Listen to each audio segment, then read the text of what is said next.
বন্ধুরা আজকে আবার আল মাছ নিয়ে এসেছি। এই যে আল মাছটা নুন হলুদ মাখিয়ে রেখেছি। আমি পেঁয়াজ টমেটো দিয়ে ঝাল করব, তো দেখাচ্ছি কেমন করে করছি। তেল দিয়ে দিলাম, তেল গরম হয়ে গেছে। এবার এক এক করে মাছগুলো দিয়ে দেবো।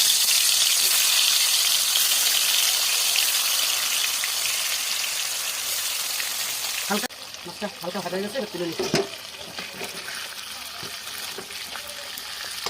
ওই মাছের তেলেই পেঁয়াজ জিরেটা দিলাম, পেঁয়াজটা দিলাম,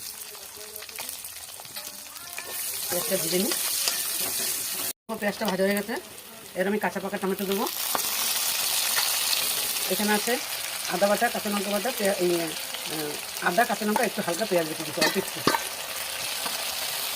হলুদ গুঁড়ো, লঙ্কার গুঁড়ো, জিরের গুঁড়ো,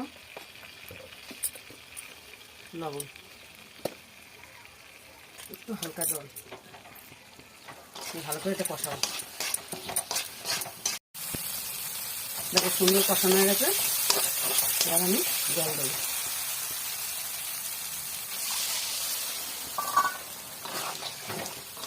মাছগুলো সব দেবো।